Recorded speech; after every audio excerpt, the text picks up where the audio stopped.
Good evening. Welcome to the fourth lecture in the spring lecture series.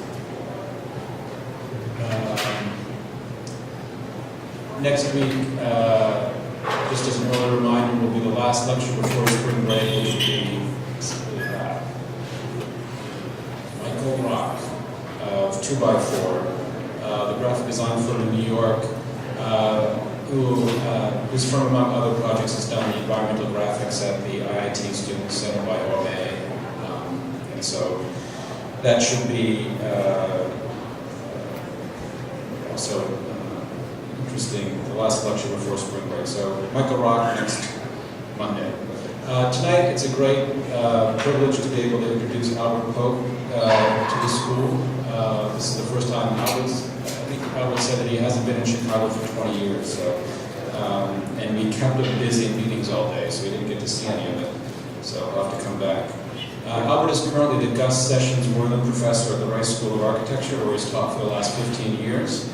He has a B.Arch from SciArc and a Master's of Architecture from Princeton, and his design work has won PA awards as well as regional and national AIA awards. Albert is perhaps best known for his widely influential book Ladders, which appeared 10 years ago and has since set the standard for much of the research and work on the transformations of the post-war American city. His forthcoming book, which is currently called, I think, In Megalopolis, continues these themes and focuses on how contemporary scales and types of infrastructure and development have contributed to engendering new forms of the subject. One of the most impressive aspects of Albert's work, I think, is the way in which he combines highly specific local analysis, let's say on a particular ward in Houston, and how those diagrams that he invents end up corresponding to diagrams within the history of the discipline of architecture, say within the history of modern urbanism, and how, in fact, those could get retranslated back to specific design proposals elsewhere, say a competition entry in New Orleans. In a certain way, it's not unrelated to the way that Bjarke Ingels last week took a Copenhagen tower and retranslated it to Shanghai. Both are forms of what we're calling thinking locally and acting globally, which is the counterintuitive model of taking local insights and inventions and forms of analysis and generalizing them to project them in other places. Albert, of course, is a great connoisseur and producer of urban spatial and organizational diagrams, and those elegant drawings, some of which I'm sure we'll see tonight, have enabled really surprising insights into the situation of the contemporary city, whether that's typically characterized as sprawl or the suburban metropolis or the post-urban.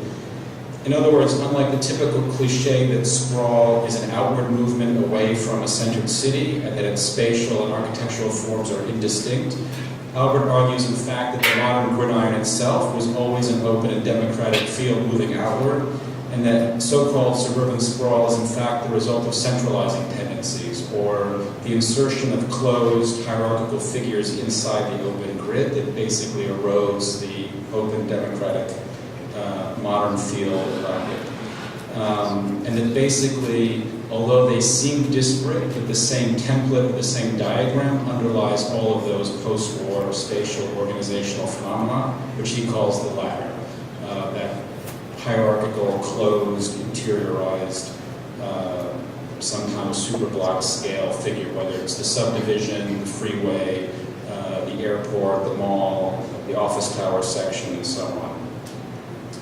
Albert's project then is looking at how the formal and organizational aspects of this new politics of closure might be redirected to re-engaging the possibilities of the open city today.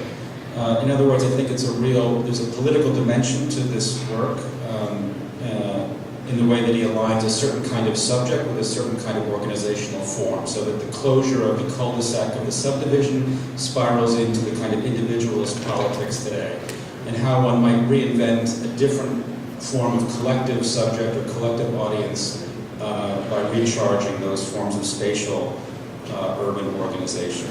So I think really Albert is one of the clearest thinkers, designers, and polemicists for the possibility of the open city today. and one of the most sophisticated and subtle diagrammers and designers of what that new spatial politics might look like, which is just another way to say a newer kind of new urbanism, I suppose. Please join me in welcoming Albert Pope.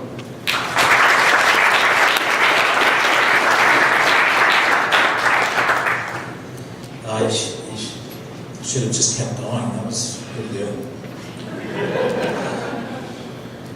I'm going to time myself so carry on. Thank you, Bob.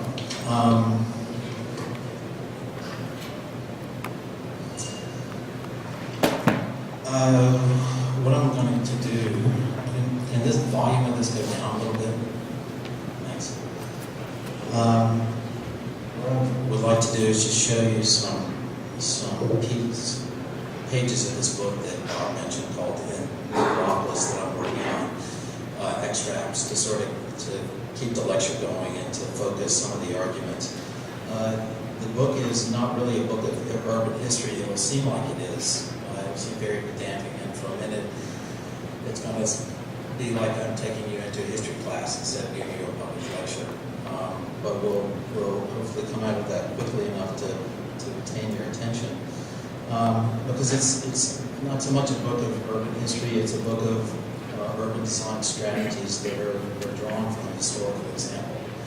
And I think the difference is pretty important, that what we look at as designers in terms of the past, we try to minimize, and what the past can tell us about problems we have today, how the past can open those up, has really been the focus of my research for, ever since I started it, basically. So I'm constantly looking at history not as an end in itself, despite the fact that it does have a fascination that holds its own, but as a series of strategies that help us move forward and understanding the kind of city that we live in and how designers can actually intervene in it. The starting point for this is Metropolis, which I don't know if you know the term. It was coined in 1957, popularized in this book that I have the cover of here in 1961, I believe. But you probably know what it is. It's a fairly common term by now. Here's the dictionary and the census bureau uses it. It's what the author, John Gottman, who is an urban geographer, called it conurbation. Conurbation is essentially when cities grow into each other. They lose their own distinction as separate units, separate, centralized, however you want to define it, and merge into each other. The description of megalopolis is interesting. You've probably already heard these as well. The diagram on the left is really the area that he was looking at, which is the northeastern seaboard, and he called that Oswash, meaning going from Boston to Washington. There was one on the west coast called San, which was San Diego to San Francisco. It was a sort of mangling of language which went along with the sort of mangling of cities as they grew together and turned into really something else. It's an important concept because it marks that change, where we leave the city as a discrete, recognizable unit behind us and begin to look at a very different kind of urban phenomenon, which he thought required the coining of a new word, which was megalopolis. The conjecture I would like to make is that Gottman described a phenomenon as it emerged in the 50s that was actually anticipated in the 1920s by modern urbanism, by what we refer to as modern urbanism from the 20s, as it was authored by Corbusier, Ludwig Hilbersheimer, Frank Lloyd Wright, that there is a direct connection between modern urbanism and megalopolis that has been forgotten. And if you look back at that history, you get a perspective on megalopolis that is ultimately is helpful to us as designers.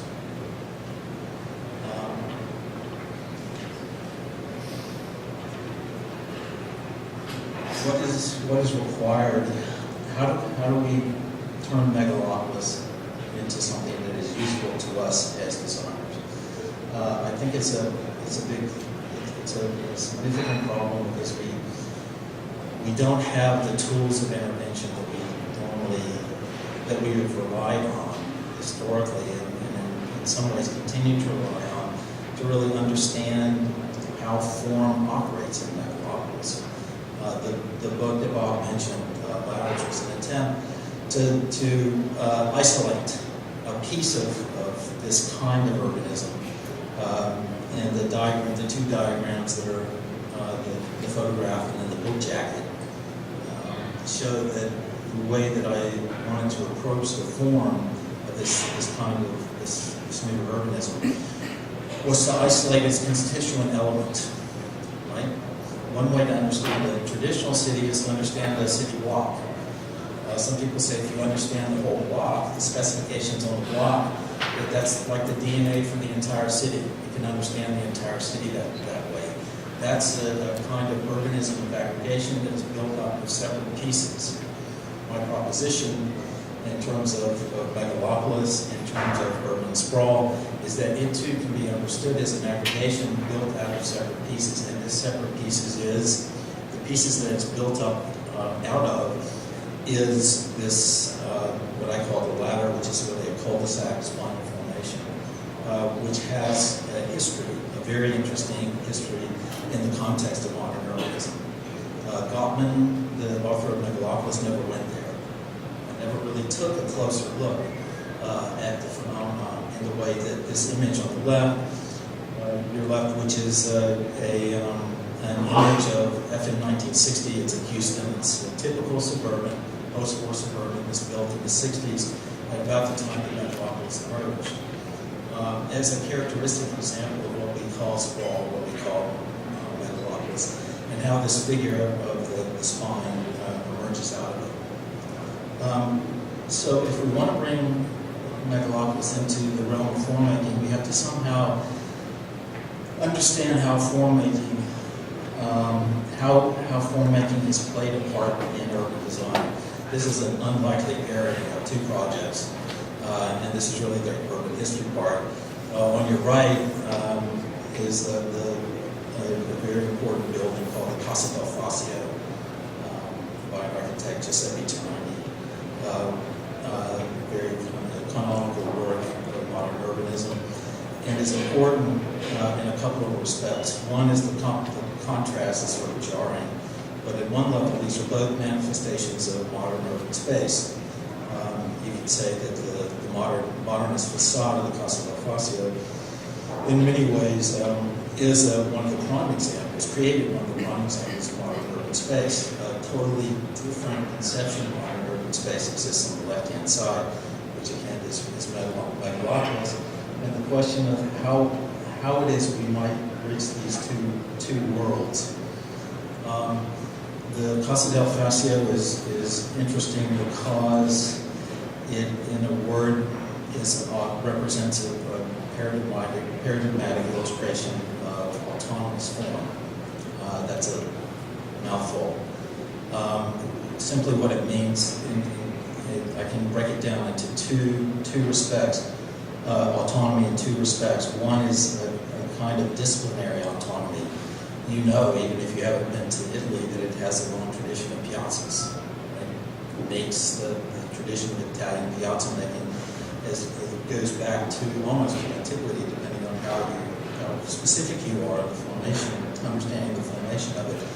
It is an autonomous process that has developed over time and that Trani associated himself with, especially when he chose the palazzo type, which is the underpinnings of the Casa del Facio, to face and create this piazza. Now, the other type of autonomy of form, which is laid over this, is the one that was analyzed by Peter Eisenman. And I don't know if you know the studies he made of this project. They're fascinating and I think important in the history of 20th century architecture. They really examined the syntax of this building, the Trani building, the relation of column to wall to frame, frame to volume. It's a tour de force of analysis of how a building could refer to itself in its own plastic makeup. Two different forms of autonomy that merge in this particular project, which make it a very interesting project and from which architecture is diverged. You can see that the traditional disciplinary autonomy was picked up in the 70s by European rationalism. I don't really need to know what that was, but it's carried on into urbanism, placemaking strategies that come from the discipline itself, a long tradition within the discipline itself. Plastic autonomy really carries on in what we consider to be advanced architectural projects today. Projects that have their own form of integrity, their own form of logic that is played out within the space of a single building. Now that these two come together is interesting in this particular building, but the third element, the reason I put this image up, is not either of those two. It's really the crowd that's in front of it. Either of those two camps, the new urbanists or the, let's call it formalists that practice today, architecture today, more or less disregard the crowd, the group that's in front, that in fact architecture has its own logic. We can make piazzas without imagining who's going to use it. We can make buildings really based on its own language, right? The language of architecture, irrespective of how many people are going to come through, even if the program may change, that there's a kind of autonomy that frees us from the contingencies, historical contingencies, that are represented in this instance by the crowd. This is a fascist rally in Como. It's really what the building was built for. Shortly after it was built, that took place in the late 30s. And you can see the relationship, the important relationship in this piece of architecture in constituting, for lack of a better word, the fascist subject. Something that autonomous architects don't. People who are invested in architecture in and of itself don't really recognize, but something that I think we need to recognize. So this whole little discussion of autonomy is to suggest that autonomy is necessary, that we must have it, to create a discipline, to create our own disciplinary knowledge, but it must in some ways be understand historical provision, contingencies. The contingencies have to be fed back into the autonomous project and understood in that way. The contingencies I've mostly focused on are those associated, as Bob said, with subjectivity. And I will return to that after I go through how I think the Metropolis, contemporary urban construction, that which lies outside the gridiron, which has been built in the last 50 years, is actually part of an architectural tradition that started in the 20s and also has autonomous characteristics. As I've said, the megalopolis is really an architecture and urbanism that is an aggregate urbanism that is built up pieces. And it's the specification of the architecture of that piece that makes the whole, not the overall pattern.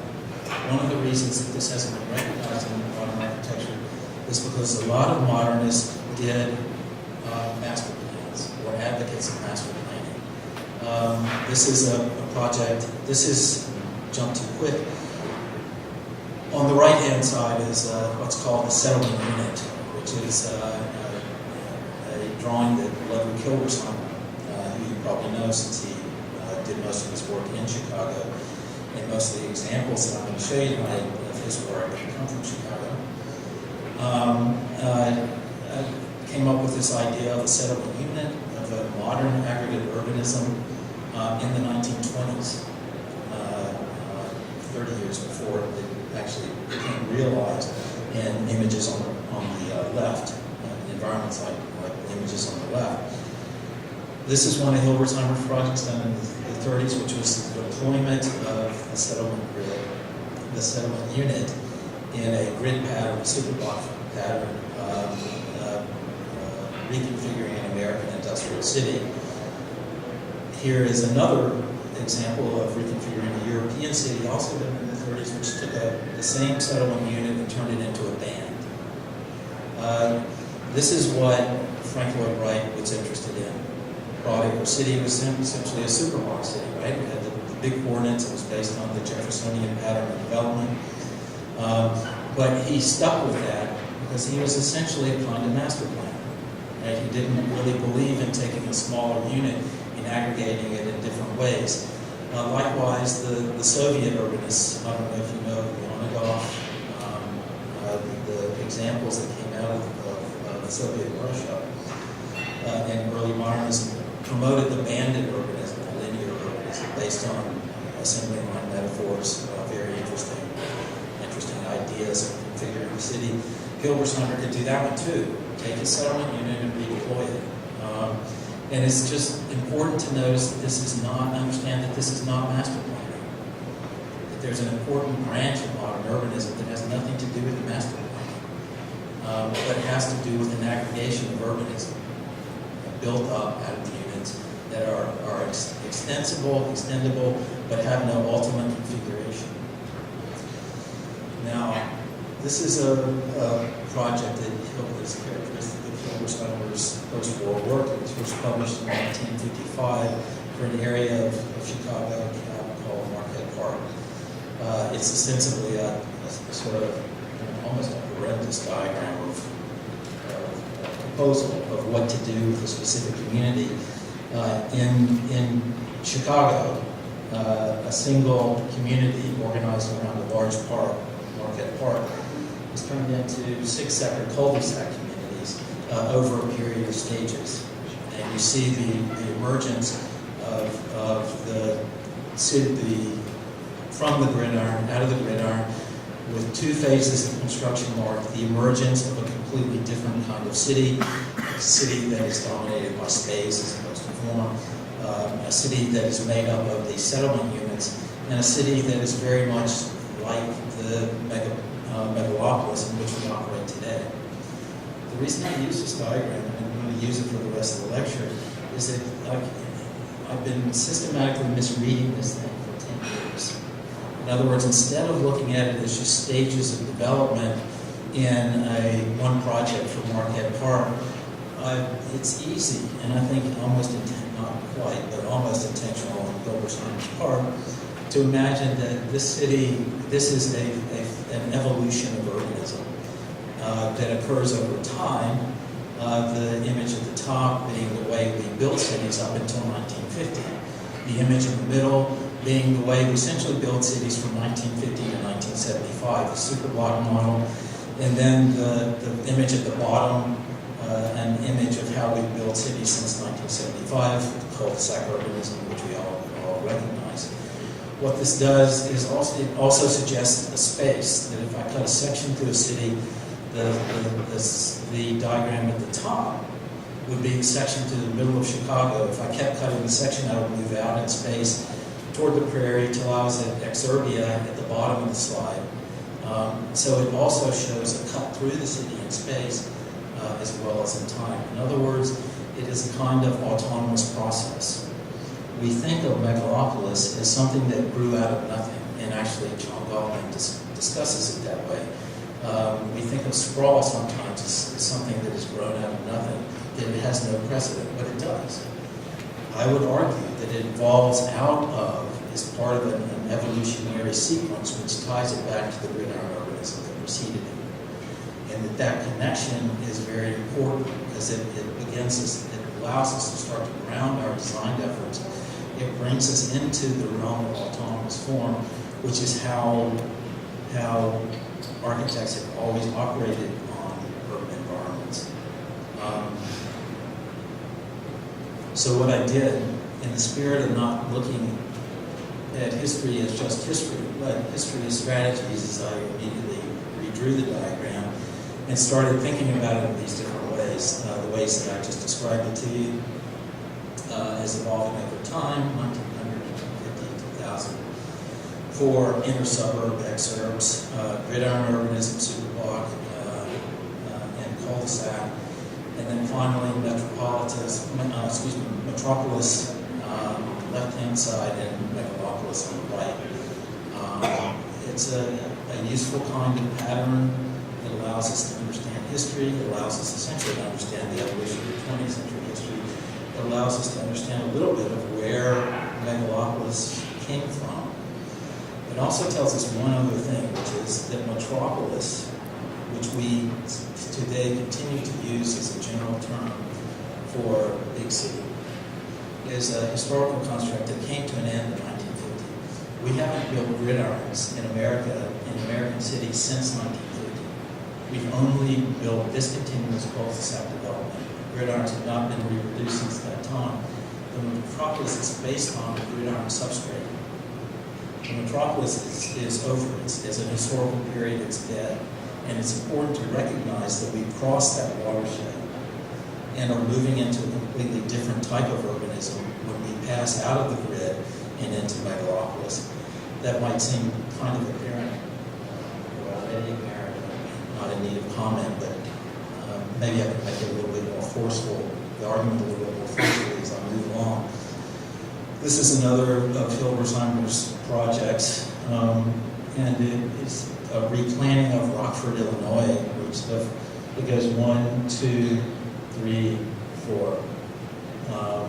And you can see it's a restaging diagram. It turns a gridiron city into a cul-de-sac city, a centralized city into a linear city, and that it's remarkably, in all extents, similar to what we've actually ended up with, especially if you concentrate on the intermediate phases.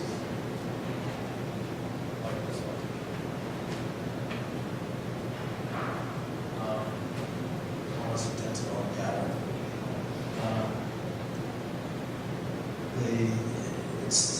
I won't go into more details of the plan. It's very interesting. Rock Ford was a ford in the river, right? That's how it got its name, which Hilbersheimer honored by having a one connection across Rock Ford.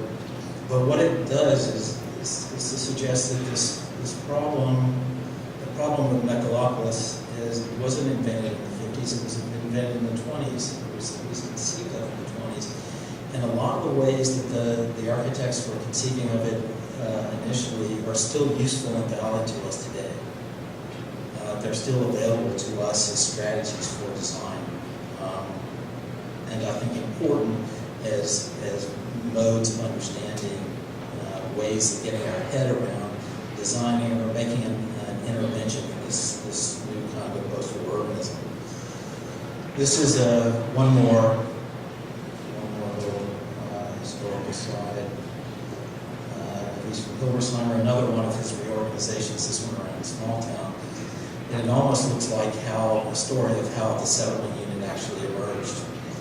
This is Elkhorn, Wisconsin plan. And it's pretty self-explanatory, and it's exactly what happened. I don't know how many of you here are from provincial cities, as I am. I'm from a small city in North Carolina, and have, over the period of my lifetime, see it transform into something absolutely unrecognizable. The only way I can describe that is to say that it has been franchised and bypassed. That what was operating as a Main Street town, village, in the 50s, over a course of 50 years, has been completely transformed by the development of the interstate highway system, by the continued and accelerated single-use zoning of the city, in a way that we can recognize this diagram as a kind of stage in the transformation of how cities emerged, how provincial cities have evolved. What's interesting about it to me is that ever since the turn of the century,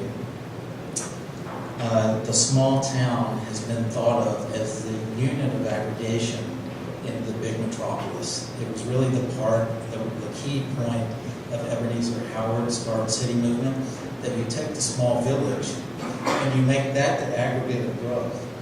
It continues today in new urbanism, right? Where the town, they call it town planning. is applied to large urban areas. What they're saying is that the little town is used to create the big city. What I would like to say is the opposite.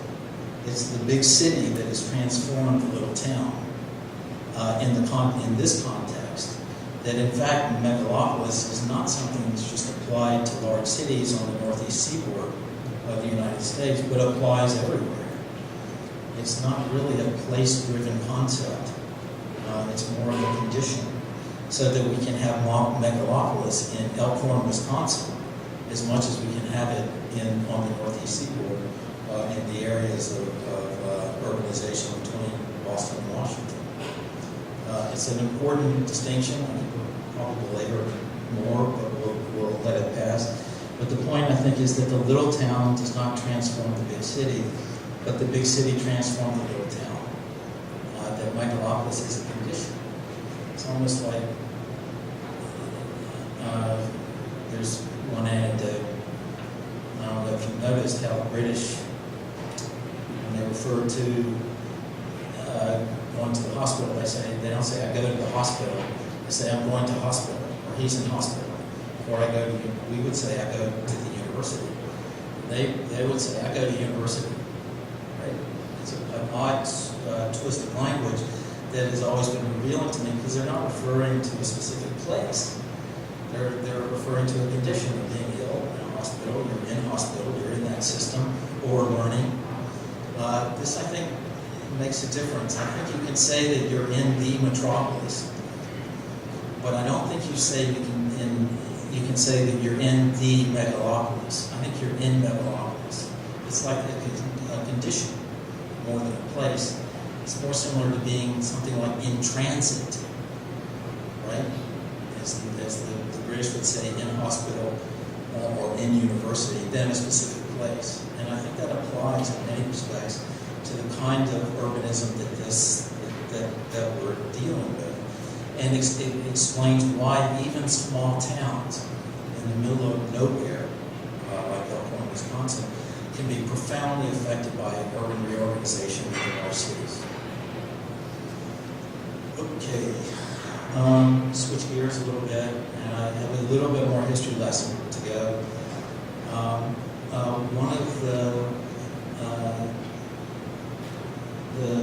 things that what comes out of this idea of autonomous evolution is that you can start to use it to understand, to explain, as I just did with the analysis of Elkhorn, contemporary urban phenomena.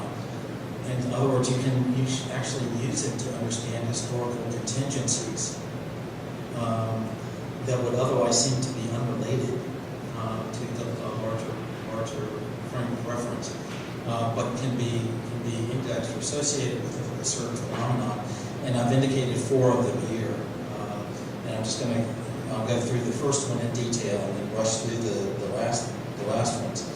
But the first one is the most important, which is it's really dealing with a couple of issues. This is Collage City, a famous book of urbanism that came out in the 70s that proposed a new way of looking at the cities. It was really anti-urban in some respects. It tried to combine aspects of modern urbanism. The image on the right, at the lower right, you recognize it's the implosion of Pruitt-Igoe, a sort of decisive moment in the development of modern urbanism, where in many respects it was thought to have been killed off because it didn't prove to be the antidote to what was a serious and larger problem, which is urban, what we would typically and what was called at the time urban blight. There's a very different way to look at this if we focus not on the form, as most critics did, but on the primary quality of megalopolis, which is a space, not form. Megalopolis is dominated by space, not form. That is one of the key inversions that we have to make in order to understand it. Colin Rowe and Fred Coder criticized modern urbanism in this way. It was very easy for them to dismiss it because they saw it simply as an urbanism of form, right? This is a famous contrast where they put the unité de habitation, the against the UIC as an inverted extroverted building, and saw the modern city as simply an inversion of the form of the traditional city. And it was a powerful, it's one of the key images of the book.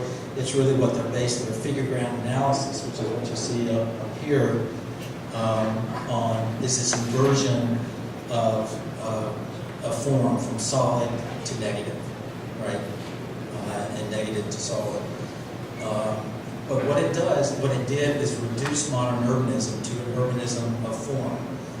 But what we really understand in modern urbanism was a lot more complex and interesting, because it was also an urbanism of space. And it might even have been primarily an urbanism of space, never an urbanism of form. Examples of this, I think, are easy to find. These are two images from buildings from the early 50s, post-war icons, if you can call them that. The Unité de Habitation on the left, and the very familiar 60 Lecture Drive on the right. What you need to take away from this is that Corbusier was really the proponent of an urbanism of form. The building has been described in sculptural terms. It was developed in sculptural terms. It really is the formal antithesis of the traditional urban space.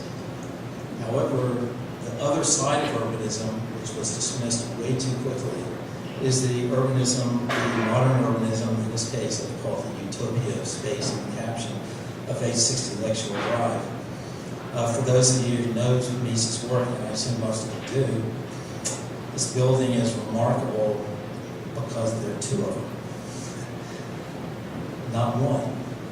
It's always struck me as more powerful, and it took me a long, long time, despite the fact that I'm sort of an historian, to realize that because there were two buildings, that the predominant mode of this project is space.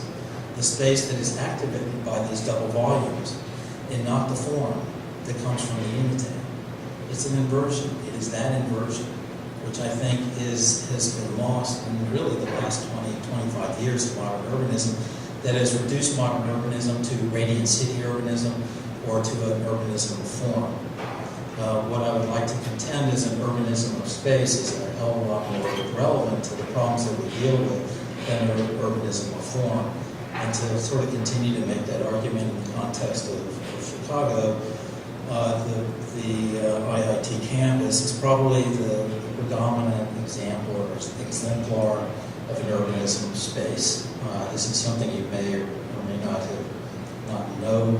The more recent historical readings of Mies, the volumes that came out 4 or 5 years ago, especially the work of Sarah Whiting on IIT campus as a super block, and the very simple notion, she uses a quote from Peter Smithson, comments that space itself, it's space and not form that maintains the IIT's coherence, the possibility that space can be the matrix of a conglomerate ordering is what makes this project interesting. You see, it doesn't really fit the figure ground model. That these aren't these aren't object buildings sitting in residual space like the Unité is, right? Mies really didn't make objects buildings. They were transparent buildings. They fell back. They were background buildings. And you can't say that the space on the bottom is just residual space. It's active space. It's activated space. This is the famous Mies alley that cuts through the campus and really talks about number one, the reductive reading, that this is not just a figure ground reversal, and these are not objects which dominate a residual space, but in fact a much more complex idea of modern urban organization, which acknowledges this fact that space is more important than form. If we follow this through quickly, up to the present day, we have a little bit of an analysis, which I've always liked because of its cleverness, that Rem Koolhaas undertook when he did the new commons at IIT building that undoubtedly you know, visited. But his take on it in, I think, the year 2000 was that in its current form, Meese's IIT is marooned. The true crisis of IIT is not its relative neglect, the fact that the buildings were run down, but the disappearance of the city around it, Chicago. And he was pointing to this diagram, and that's the site of the IIT, compared to the collage, where the original collage, where that was all massive urban fabric, or substantial urban fabric. The disappearance of the city around it is really the issue here. The brutal cancellation has turned the campus into a metaphorical tabula rasa, surrounded by a real tabula rasa. The disappearance of the city has pulled the rug out from underneath these. He goes on to say the existing commons building is lost in a no man's land, a building in a void, doubly marooned within the larger space wreck of IIT campus. The wording is useful, is very useful to think of, to name it, sort of urban blight as a kind of space wreck, is provocative because it begins to take the negative spin off of it. But more important, it talks about the larger forces that are operating in the urban environment since the time that Mies built this particular plan, the campus. I think what's useful is to try to understand the space wreck. That's what we don't get. We call it urban blight, but what is this larger force that has swept through the area and has in some ways marooned the city of space that Mies originally built? How can we get our head around that by dropping it in Hilbersheimer's diagram, which is what I did when I put the IIT footprint into the original diagram that I showed you from Marquette Park, and showed it within a receding tide of spatial organization. What we need to get a handle on is space, urban space, and the forces that are operating, that drive that space, and of how they create a city, and in turn how we can begin to interact with, respond to, make interventions in that city which is dominated by space. In this case, by making this direct transposition, I can draw the lesson right up to the present moment. And I would argue that both, and it's, I'm sure it might be a contentious argument, that Mies and Hilbersheimer somewhat anticipated this so-called space wreck. What I'm suggesting is it is impossible to imagine that the failure of modern urbanism represents a failure of urban form, but a kind of triumph of space. That we call it blight, but we can sort of step back from the judgment of that and call it an inundation of space. We don't have to look far in the annals of modern urbanism and architecture to realize how space was idealized in the 1920s. Space was utopic, right? The openness, the fresh air, the connection to the natural landscape, all of these were the positive elements that drove modern urbanism. I think these positive elements still have an enormous amount of validity, and that we can actually re-engage these in the cities to which they apply, which are our cities. This is another example of urban blight, which I just transposed at the top. That's Houston in 1972, that central business district. Again, trying to turn history into something that's instrumental, I undertook some diagrams and started analyzing them. The diagrams on the top were fairly interesting, but they talked about how the transformation was really analyzing what was going on in terms of entries and exits, right? That a gridiron had 95 entries, that at the end it only had 7 entries. We understand the implications of that far better than we did in 1955 because we know what these environments, much more informed about what these environments are right around. But it wasn't quite getting to what seemed to me important, which is analysis of space. So I undertook a different type of diagramming, which was not to diagram the streets, but to diagram the intersections. The intersections, in this case indicated by just dots, points, are important because they talk about the continuity of an area, how you move through it, how one passes in it, and the options that one has in passing through an urban area.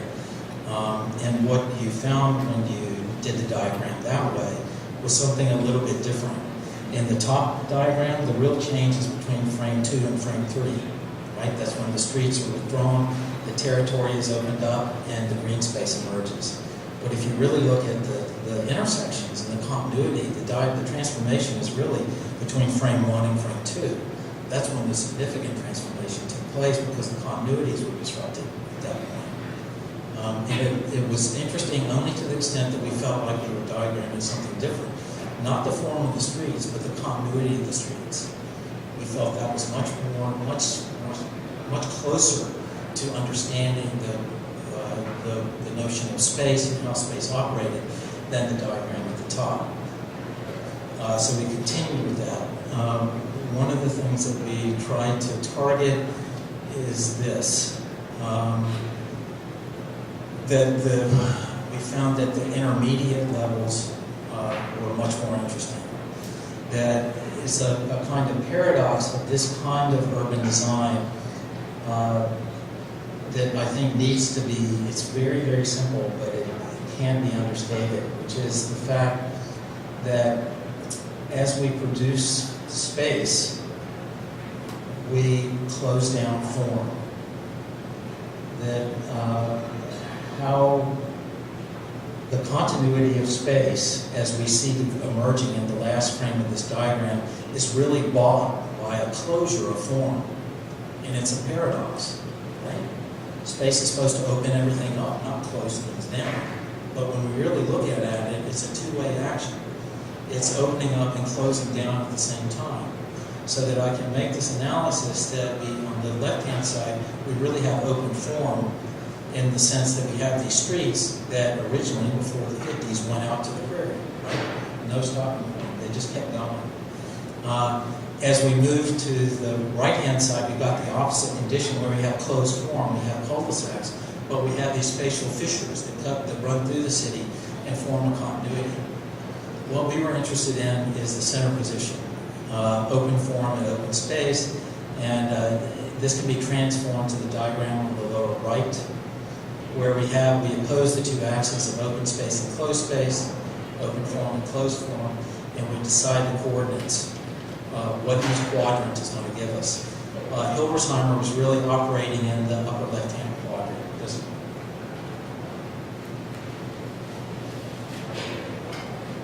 And this is where we want to be. Or at least what we wanted to explore the potential of. Is can you have open space and open form? Is there a kind of intermediate planning that could begin to open up that possibility that you have that simultaneous condition? It gave us a very clear direction on what we wanted to do. So we immediately started working with Hilbersheimer's thing and ran into a dead end. We interpolated, because this is autonomous form, right? It's moving from left to right in a transition, and we can understand the progression and break the center stages into two pieces, and as a way of trying to explore that intermediate space. But in some ways it was not really satisfying. It wasn't really working. So what we decided to do was to find an example in an actual existing city fabric that displayed some of these characteristics that we can use as a starting point. Essentially what we wanted to do is find our own space rank. And we did. This is a diagram on the right-hand side is the 5th Ward of Houston, Texas, as it exists today, which I got a grant, a small grant from the NEA to do a planning study for, because it's under enormous pressure. The 5th Ward is a remarkable part of the city. It's really the heart of the African American community in Houston. A number of celebrities have come from it. It's played a great role, and it's falling apart faster than anybody anybody can imagine. And what I wanted to, several plans have been done for the Fifth Ward, and they had all been done in the new urbanist mode, which was essentially to take this grid and to fix it back up again, to patch it, to make it continuous, to put it back right. The reality is that this never was a whole grid. It was always partially fragmented, but it became more and more fragmented by freeways, infrastructure, and closures over time. But we didn't, because of the analysis that we had done before, did not see this as a negative condition, but actually one that could be sustained and workable. And what we really decided, since many of the ruptures were caused by, these are two intersections in the Fifth Ward that are about 3 blocks apart.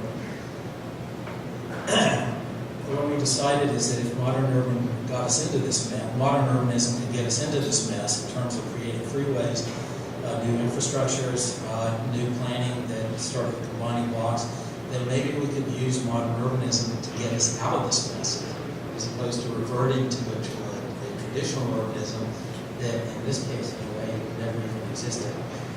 We were also looking at the benefits of the openness of the Fifth Ward. That yes, there was sort of blight in it, but there was also a great openness which we began to value and to insist was an important part of the makeup of the city as it is evolved. So I probably don't need to explain the Fifth Ward very, very much. We've all been to seen slums, may have not seen Houston slums. The difference is that the climate is severe on the housing stock. If you don't keep it up, it falls apart within a matter of 10 years, and there's an acceleration of dilapidation and decay, which is one of the biggest problems that we have in dealing with neighborhoods like this. And in this case, I call it material entropes, and you can read the list. Community of 21,000 people, 60% African American now, 37% Hispanic, 2% white, 51% below an average income of $18,000. You can read the statistics there. Lots are valued at less than $25,000. 1/3 of the lots are vacant. The Fifth Ward is a horrible place that has more character on a single street than the entire subdivision housing thousands of people surrounding the city. In other words, despite the fact, and maybe in some ways because of the fact that it was falling apart, but also because of this curious state of its grid, the openness of space, it had more chance, interest, character than the cookie-cutter subdivisions that ring the city went to an extraordinary degree, and we saw that as a way to possibly engage this environment. And not engage this environment as a complete wall-to-wall negative. So we did some mappings and we extended this mapping technique, and you can see that I've merged directly from the analysis of Hilbersheimer and his strategies into a project. And it's that direct connection with, number one, it shows you how important it is to look at these strategies and analyze them, but how you can take these strategies and make them instrumental. We essentially broke the intersections down by type. One-way intersections is sort of really a dead-end street. 2-way is a bend. A 3-way is a T. A T is a kind of wall in an urban condition that creates a wall, but it's not a wall, right? You don't have to have a wall, it creates a wall. And then the 4-way intersections. And we started to look at the clustering and started to do what we thought and began to think of as a spatial mapping of the Fifth Ward, because we were mapping the intersection, we were mapping the continuities that existed in the Fifth Ward, and not just the forms of the street, the forms of the infrastructure. The demolished intersections were interesting. They weren't all demolished, but a lot of them were. But it's interesting in terms of an abstraction to sort of take it back to degree 0 and see what the full range looks like, and then start to subtract from that. When you're analyzing and trying to quantify continuity or space, you have to analyze it off of a given area. It can't just be 4-way, 3-way, 2-way. but the degree of openness has to be calibrated against a certain area. Excuse me, the first areas that we used were programmatic areas. This is commercial space, existing institutional space, industrial space. The more standard analysis, but we were looking at them in very, very different ways. These were sample maps, meaning that if more than a certain number of buildings in that block were institutional, then the whole block became an institutional block. They were taking a single state. But they gave us a kind of area, a way to track the programming, and a way to track certain characteristics. And then we put those two together with a different kind of mapping that overlaid the areas on top of these intersections, which by this time we were calling switches, because we wanted to promote the fact that an intersection was not a stable condition, but could be switched from a four-way to a three-way to a two-way to a one-way, and that these was a potential way of intervening into this environment that this tool allowed us to consider. So you can read the captions, I don't need to go through it, which show you the various relationships between the intersection types. For example, this is all the four-way intersections, and it's not a huge surprise that most of the four-way intersections overlap the residential areas. It's also not a huge surprise to see that these are some larger examples. The canopy church canopy, the white is the tree canopy. The blue is the four-way intersections, and the yellow are blocks that contain churches on them. And that created a kind of gestalt between trees, houses, four-way intersections, and the institutions that support them. It's an extraordinary number of churches in the Fifth Ward, a very small scale, which is something that we focused on. Suffice it to say, it just gave us a different way to see in a more complex mapping of the existing condition than a simple figure ground diagram, and suggested other kinds of solutions that we hoped privileged space instead of form. This was our problem. This is how we presented it. We got the funding, and one of the reasons that we could get the funding is because it was a low-income area.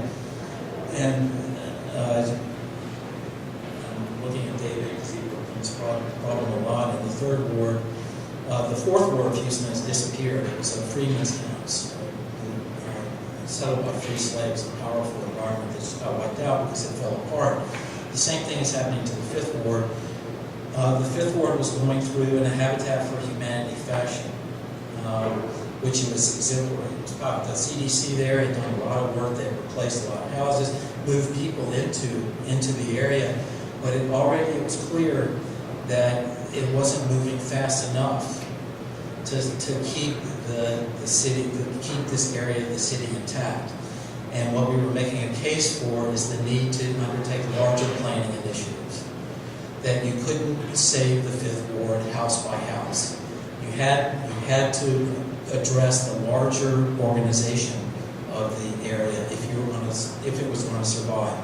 The reason for that is this, which is that market reorganization, which was starting to happen in the bottom part of the fifth ward, because there were the developers, owners, bankers were so freaked out about the state and condition of the fifth ward was always preceded by a wall. All the new development that has existed in the area has only existed by virtue of walling off. And that was, you could ignore that and continue to build houses, which is good. But at the same time, you're going to lose the fifth ward. It's going to turn into a series of walled enclaves. And I think we made that point rather strongly. On the right end, I should say that the Fifth Ward had these super blocks, these two-way streets that were made in the 50s, cutting through it, which made the natural divisions for the developers' enclaves to occur within. Sometimes one, sometimes two, three. But what we were seeing as a balkanization of the Fifth Ward into something that wasn't the Fifth Ward, just a succession of 20 or so gated communities that added up to nothing. The one on the right is a preview of what we did.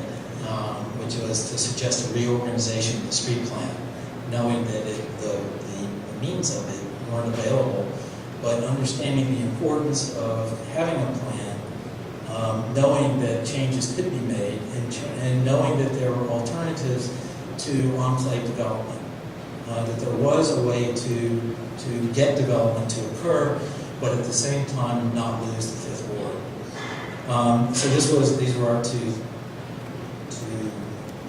images that we showed the CDC and showed the mayor's office. This is this is a block of the picture before, which is one of those two-lane roads. We made suggestions that were made to get into downtown before the freeways came, and now they can handle 10 times the amount of traffic that they now have. So we suggested that they close a lane and use that as a land bank to pursue projects. But what we're really interested in is taking a division within the Fifth Ward, which in this case amounts to a 10-point line, and reduce it down to a series of 3-point or 2-point or 1-point lines that have a more general but continuous subdivision around which to base the new development.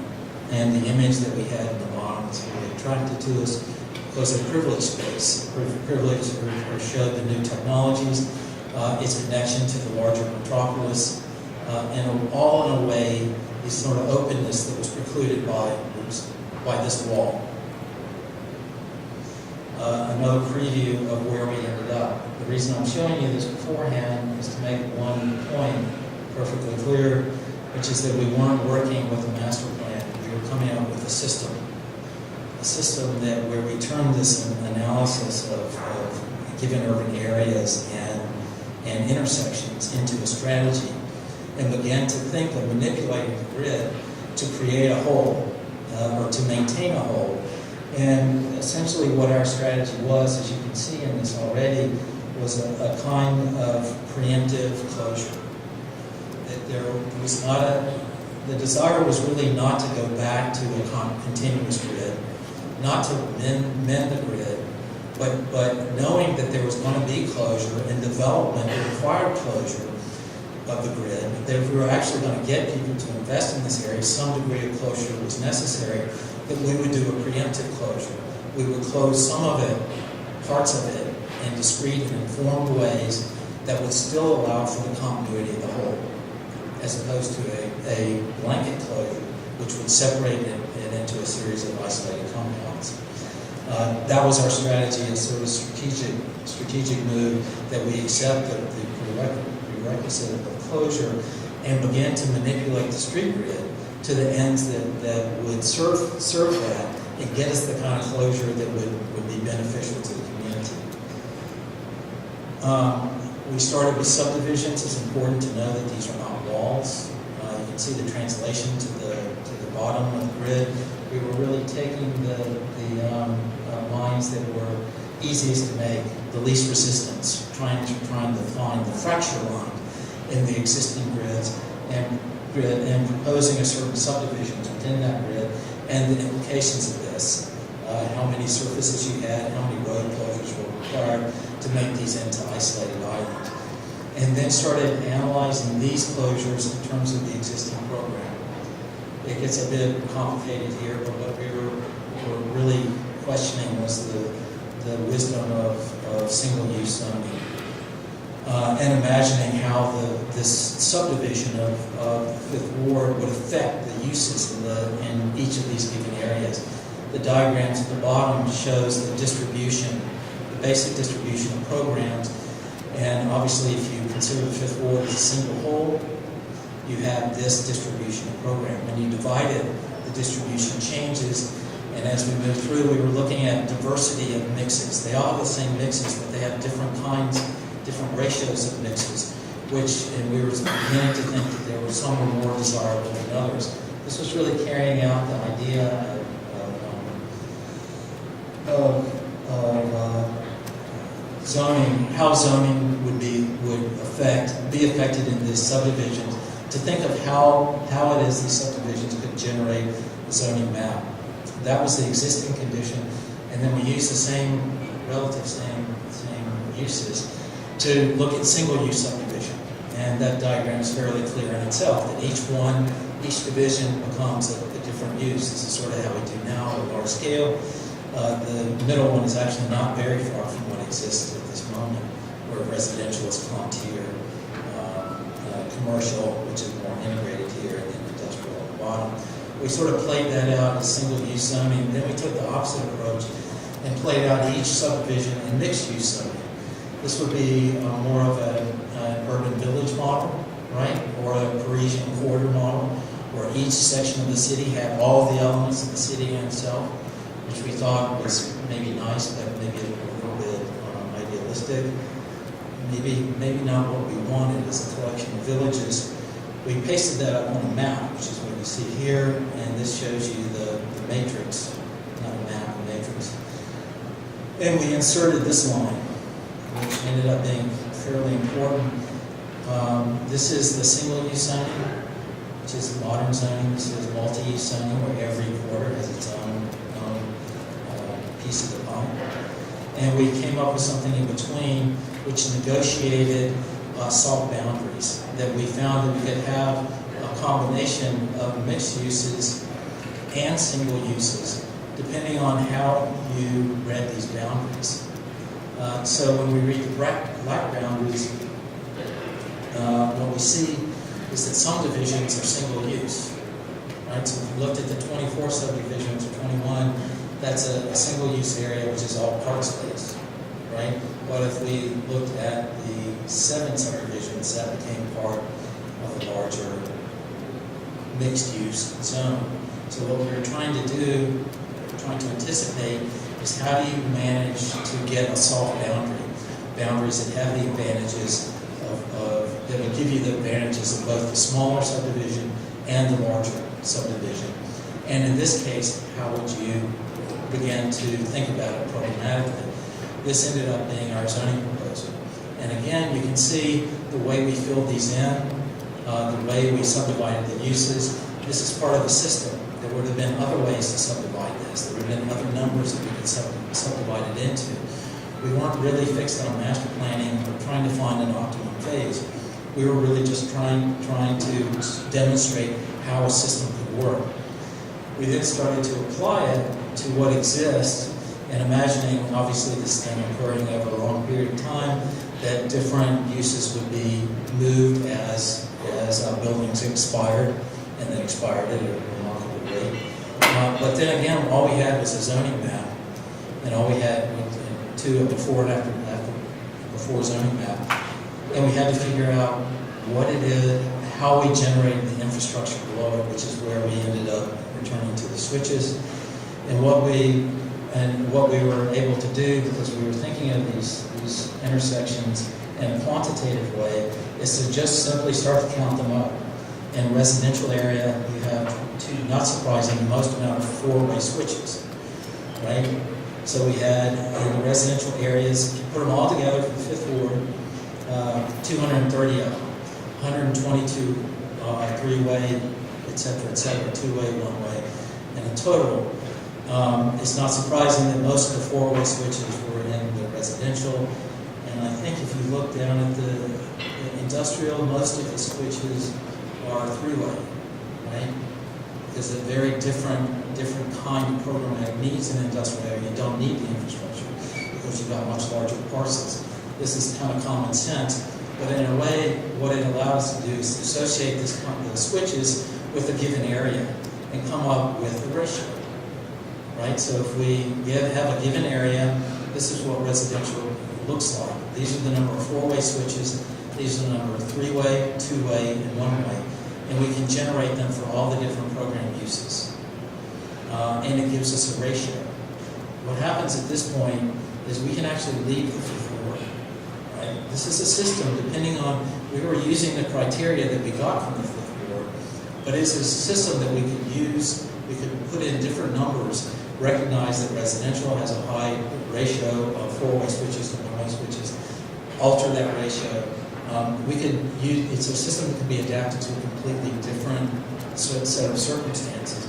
Again, a way of avoiding the master planning, but using the criteria that the 5th Ward gave us to imagine how the given relationships would be reconfigured, and that's what's shown here. Distribution is what you see on the right-hand side. Obviously, you can't put a one-way switch anywhere, a dead end anywhere. If you're trying to develop a continuous fabric, it has to be aggregated. And there's certain rules of aggregation. And that's what we got with this integration phase. And then this is what the street pattern looked like. And we did that for every part. What we have here is in my mind, a much better settlement unit than what Hilbersheimer came up with. We have one that's flexible, one that can respond to contingencies, can respond to different programs, different degrees of continuity, right? Hilbersheimer's model was static. He used an aggregate urbanism, but the aggregation that he used, the cul-de-sac, was always the same damn thing, over and over and over again. Now, sometimes there were less streets, sometimes there were more. You could reduce and add, but it was the same configuration. What we were after was a much more complex, much more supple, much more manipulable settlement unit that could respond to more complex situations. Certainly, we know since 1950 that cities are a lot more complicated than certainly Hilbersheimer was imagining. So that was in some ways the end point to this. We took these fragments on the right, and again, it's part of the system. And let me stress, what we did is took these fragments and reconfigured them into this.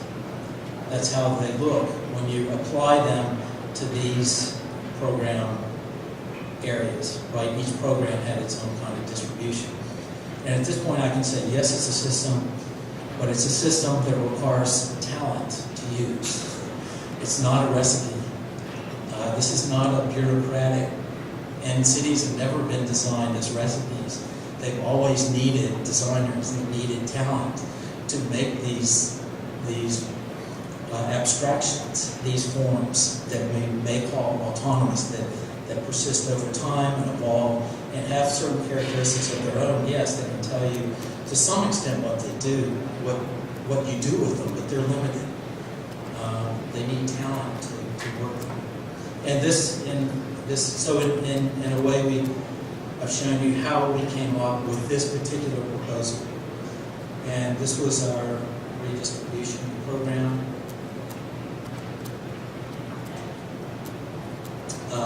Some of the aspects of it, how these double readings of one subdivision, which have ways of combining all the areas into a single fifth ward, which were really promoted by these overlaying strategies. We sort of we kept one axis of the super grid down the middle, made a cross axis, tied into commercial areas, so that there is a kind of ladder-like formation that runs in the middle. It's fine. But it's complemented by these parking nodes, group parking for the commercial areas, circuits that there were any number of them that went through, and then the combined effect. Again, that sort of nesting of layers of the subdivision and a series of soft boundaries. You can see the residential is appearing with these four-way switches.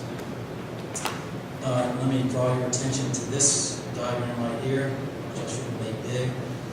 All of these subdivisions are made by 2- and 3-way intersections. These are soft walls, right? These aren't actual walls where you go in and make a wall, like a developer makes a wall or a fence. They're made by soft walls. They're made by infrastructure, the infrastructure of the street. And that to us was incredibly important. I read analysis of, for example, Mario Donalsonis, who teaches at Princeton. This is actually some really remarkable analysis of the Chicago grid. And he talked about how these changes in the grid created barriers that subdivided the various ethnic areas of Chicago, which were really quite interesting. And he called the 3-way intersection a wall. And it intrigued me. How can you turn that, instead of just analyzing it, how can you turn it into a tool for design? How can you start to design these walls, control them? What we were doing in the concept, this is an L shape, it's not quite right. It's an L intersection, it's a 2-way intersection, even though it has a barricade. It shows one of these walls.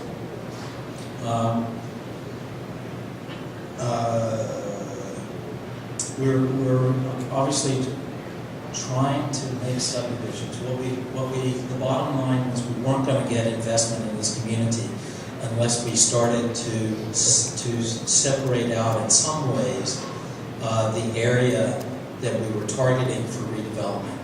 What the city of Houston had, and this is maybe more information than you need to know, was a program from the mayor's office that that would auction off for almost nothing tax delinquent lots. So there are an enormous number of tax delinquent lots in this area, an amazing number. And the city was virtually willing to give them to a developer to build a house on. You have no land costs, build here, and it wasn't working. The reason it wasn't working is they spread them all across the thing. It's almost like they tried to make an even distribution of the lots that they were auctioning, to set them off and giving to developers. And it was a simple matter of saying, let's put those in one area. They're easier to build, right? You don't have to just do one house, it's over here, another house over here. You can do two side by side. You can, it's a safer investment for banks because it's closed, it's not exposed to the whole Fifth Ward, and I think it's safer in the minds of people who can buy these houses. It is some way segregated. So we used the strategies of subdivision that the developers were obviously successful at making these wall enclaves, but did it in a way that maintained the integrity of the whole. And that was really the mission of the project and what these soft walls are about.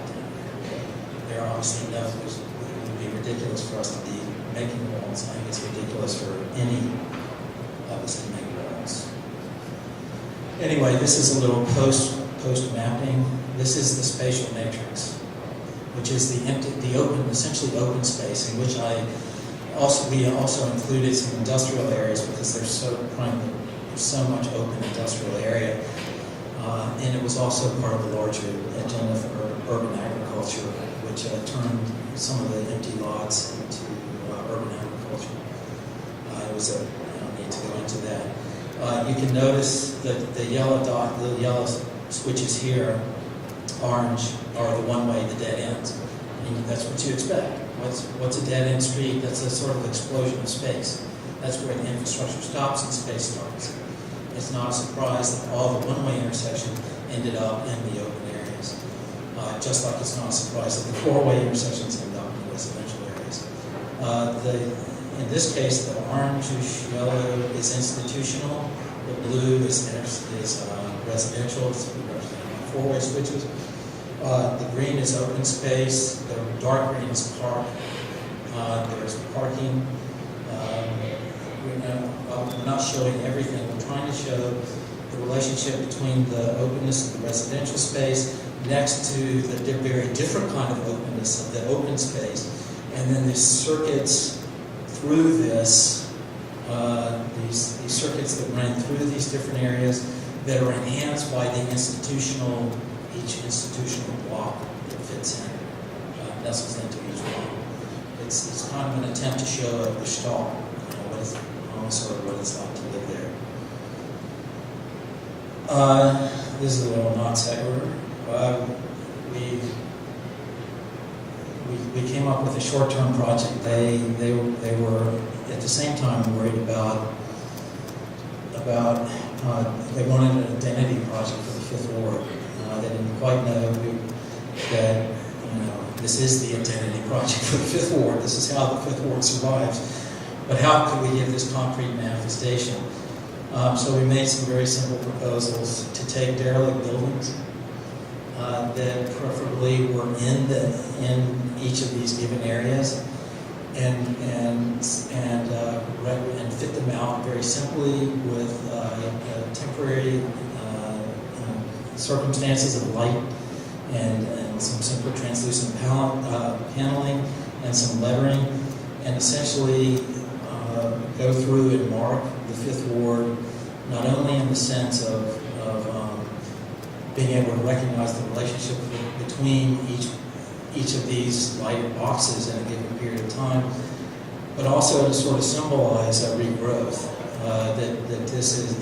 Because we picked derelict buildings, they were in the most derelict areas. We picked this as the residential one at the bottom, that's the industrial one at the top. That would in some ways indicate indicate that there was a change going on. We call these the 10 monuments of the Fifth Ward. It also spoke to us of a different way to think about monuments.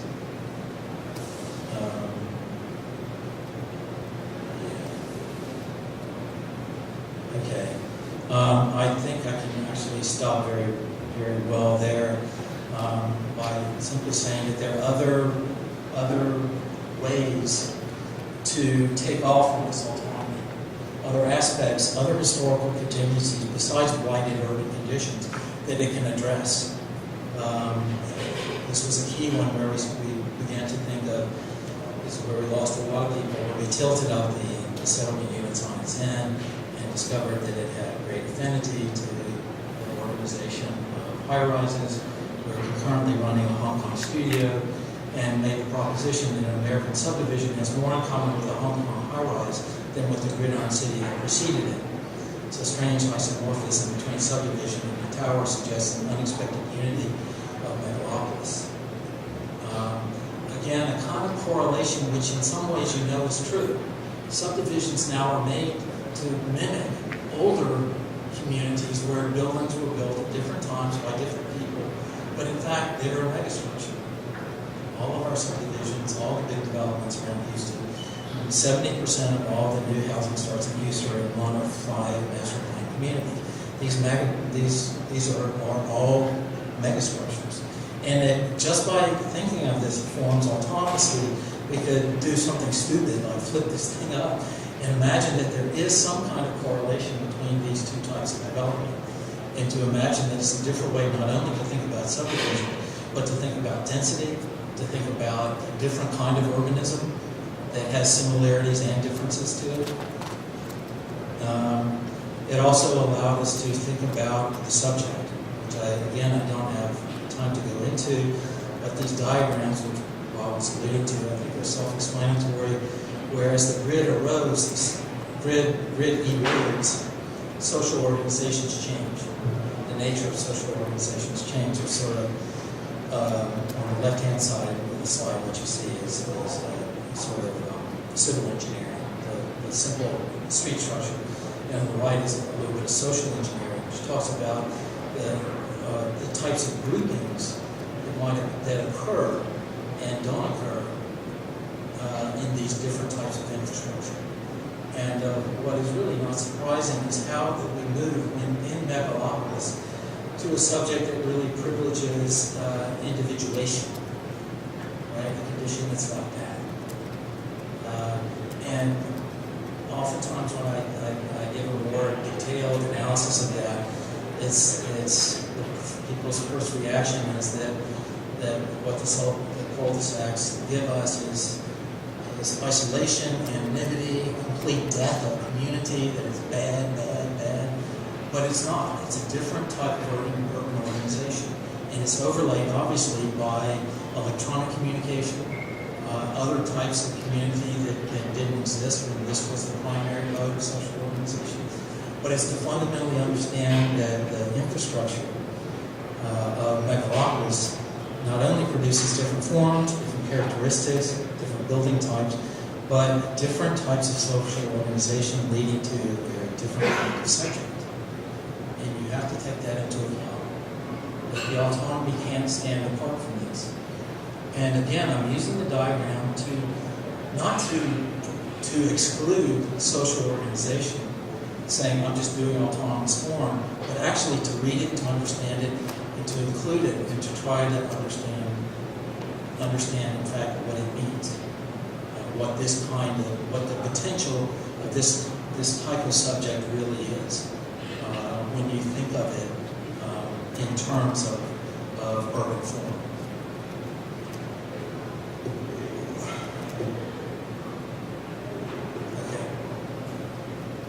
I think I'll read one paragraph and stop.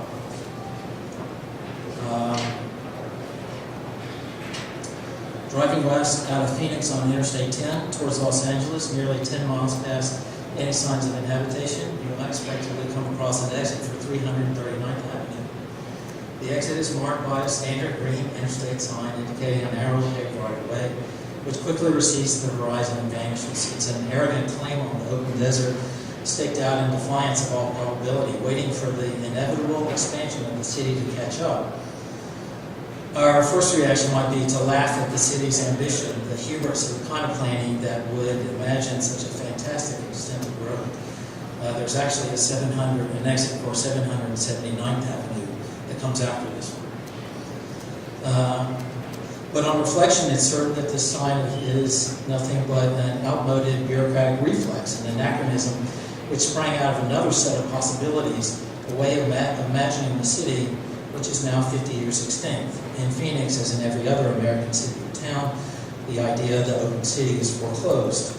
The continuities of space moving through the original gridiron of Phoenix and connecting it to the expanse of the desert frontier have been lost to the urban imagination. The open grid has long been preempted by a myriad of closed corporate subdivisions now ringing its extensional gridiron expansion. Over the past decade, Phoenix has been consistently ranked among the 5 fastest growing urban regions in the United States, pushing out into the desert at the rate of 1 acre per hour. Yet this expansion is being made not toward, but altogether in spite of the desert horizon. Now on the outside, 339th Avenue has been cut off by a sea change in urban thought. Its block occupying the desert is a monument to another set of possibilities, to a time when those continuities were so obvious and inevitable as to generate out of a small desert town no less than 339 streets. The larger point at this conclusion is that, really one I made a little bit earlier, is that this change, this urban transformation, changes not only the fact that we live on different patterns, gridiron patterns, cul-de-sac patterns, but that we have a different relationship to the environment, a different construction of the landscape surrounding us, a different idea of region. Right? Regionalism is an important part of modern urbanism, which has undergone here a sea change by this transformation of infrastructure. I wrote an essay once that connected this a couple years ago to the political map showing all the blue, the Democrats, the Democratic counties. There's great maps. Democratic counties, which are all urban counties, were all blue except for in Texas. They were all urban, and then all the red counties were rural. A huge divide between rural and urban, which cannot be unrelated to the kinds of divides that we construct in our infrastructure. This is, I think, what is sort of at stake in these issues. And even though the forms that we're talking about are remarkably simple in their transformation, the effects couldn't be more profound. That's it.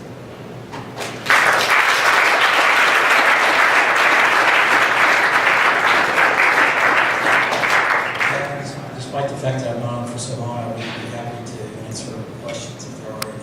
Having done all that on you once, I certainly understand why it would be.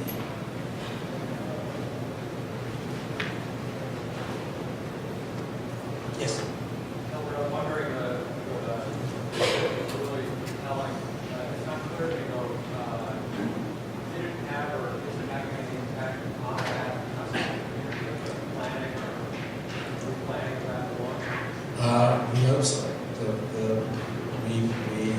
The mayors, Roberta knows these things change, the playing field changes like week to week.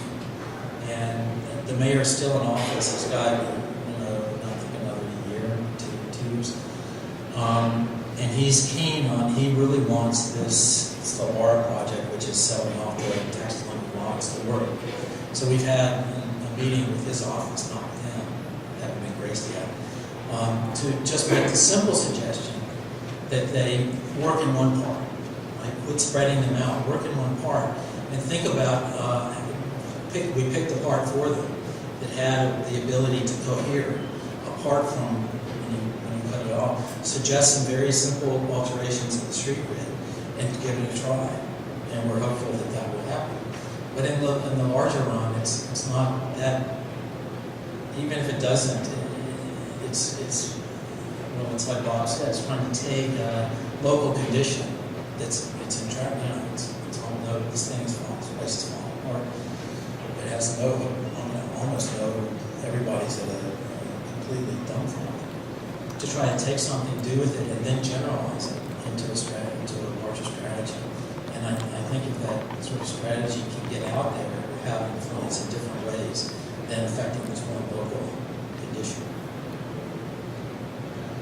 Yeah. So I'm intrigued by the relationship between contingency and in the project that you showed. And where I'm wondering about it is where you show the relationship between the sort of correlated relationship between the intersections and the program. And I realized that the whole basis of your plan is that you're taking those existing relationships and making them the basis of the system. Reproducing those in the Yeah. plan. Why? Because that's when I was saying, the why, the simple answer to your question is because we were in the Fifth Ward, and we felt that the ratio of program, the program that they had was the program that we wanted to use. And the ratio of how that program was distributed, right? Whether there was a lot of cul-de-sacing, right, a lot of one-way intersections in the residential, or there was a lot of four-way. We wanted to perpetuate that because we were in the Fifth Ward. But what I was saying is that these, in the end, what you're pointing out, is that's arbitrary. Well, no. It's if you take it as a system, it's arbitrary, and you can change those numbers, right? Well, I guess what it seems to me is that it isn't necessarily arbitrary. I mean, you could make any system so to that extent arbitrary, but what you seem to have done is instantiated the existing, and that's what I'm wondering. Is that what It served us as a point of departure. And what we look forward to, if we were to develop a larger plan for the Fifth Ward, would be to analyze, so we reconfigure the Fourth Ward, the residential district, which shows, 70% of the intersections in it are four-way and open, so we get a grid in there. Should we close that down more? The only way you really analyze it is to give yourself, to generate alternate examples, different examples of what it means to reproduce the continuity of the residential districts in different ways, and then change that, alter it. But that's what I meant by system, is that it doesn't have to be stuck to it. We did a switch analysis of the Woodlands, which is outside of Houston. It wasn't surprising that there were the relationship of four-way open intersections to dead-end streets was reversed, right? They're all cul-de-sacs. There was no continuity in the grid. There were only just a couple of four-way intersections, which made major spines, the axis of the spines. And you could put those side by side, and we were actually much more comfortable with what was happening in the Fifth Ward than the cul-de-sacing that was happening, which actually looks a lot more like Hildersheimer's stuff, which was one of my points, is that if we actually take hold of this idea of a settlement unit, we can start to manipulate it. We have the criteria and to make and show that you don't have to make the spine, right, like this. There are all kinds of combinations that you can go through and think about those combinations and demonstrate them. That's really the beauty or potential of the system, is to change those ratios and to control those ratios. So for us, we were just trying to make sense of it. So we said, let's just use what's in the Fifth Ward as data for this. Because they wanted something solid and permanent. Standing at the front door of the Fifth Ward, and it wasn't really that hard an argument to make that maybe they should look at something else, look at advertising, a billboard, some other way to brand it than a tombstone. That the fact that it's permanent is not the most important message here. So it wasn't a hard sell to say, instead of looking at the cemetery, let's look at the Strip and see how commercial environments are marked. It wasn't that hard to do. They were sort of mystified at what we showed them, and to some extent it was our own interest that really propelled that project. But I think it can come back to something similar to that, is taking a dilapidated structure, even thinking of it as the first stage of renewal, right? Of turning it into a sign. You don't have to renew the whole thing. And also suggesting that what's around it could also be renewed. This seemed to be much more appropriate than a tombstone. Yes.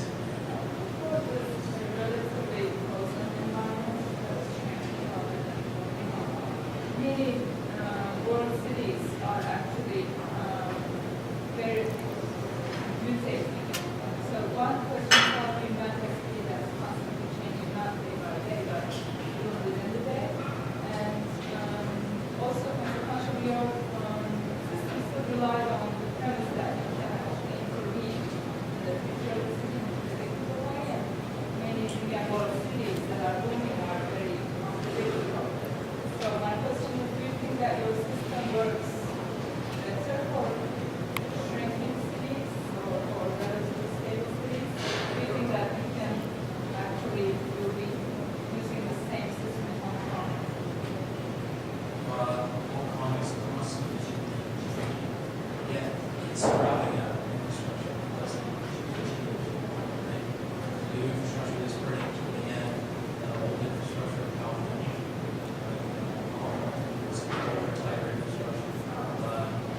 I guess one of the ways I would address that diet is in urban environments is to say, let that happen, not really working directly with buildings. I haven't really shown, other than the glowing cubes that I've shown in the building, they produce our level of interaction just simply the infrastructure. And we find that dynamism doesn't change so much. Yes, is that infrastructure also very natural. Many world cities are like that. It's also the, now I don't have a definitive answer for it, but I do think the infrastructure has, it's a, although Rossi said the permanence of city is not built, it's the plan of what it is, and sort of focused on that, is you see some changes in it, you see street closings and stuff, but there is a kind of continuity, which we felt was important in any number of scenarios, any number of urban situations, or rapid growth, land tends to stay, and so always a dynamic. So I guess we really limited, if we describe, if we imagine urban environments as vital environments, we sort of eliminated that, reduced it down to really what comes up about 4 inches. And made the case that that 4 inches is decisive. It's maybe a lot more important than we thought it was in the past. And it's the interaction of that more permanent substrate with the dynamism of the urban space that really makes urban form. It's a combination of those two. Or at least that's just how we how we define the properties.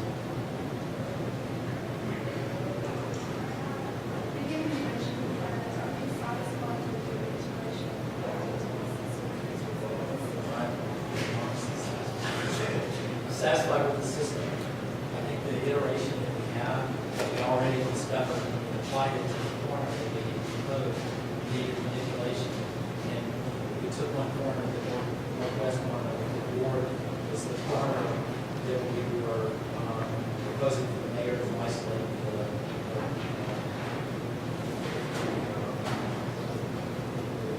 tax lane lots. Right? So we went in, we actually had to rework that corner because it wasn't really working, and made it a lot more plausible. But by using the system, using the same kind of distribution, same we altered it. So the plan that we made is really organized where there are essentially 10 districts to work together. It's a little bit different from one. So there's one for that. Another answer to that is your question, is the importance of dialogue, which is what you stated, of aggregate urbanism.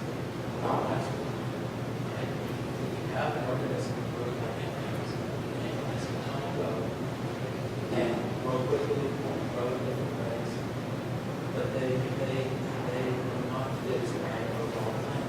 That's the kind of plan that destroys the plan.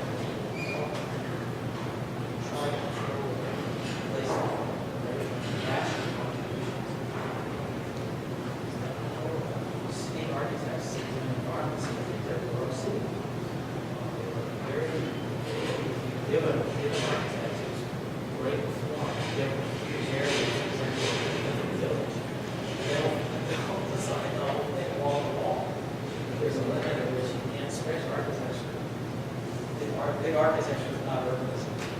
When architecture gets too big, it's too restrictive, it's too fine. That's the deficiencies of the master plan, which you spread it over acres and acres and acres. Which is why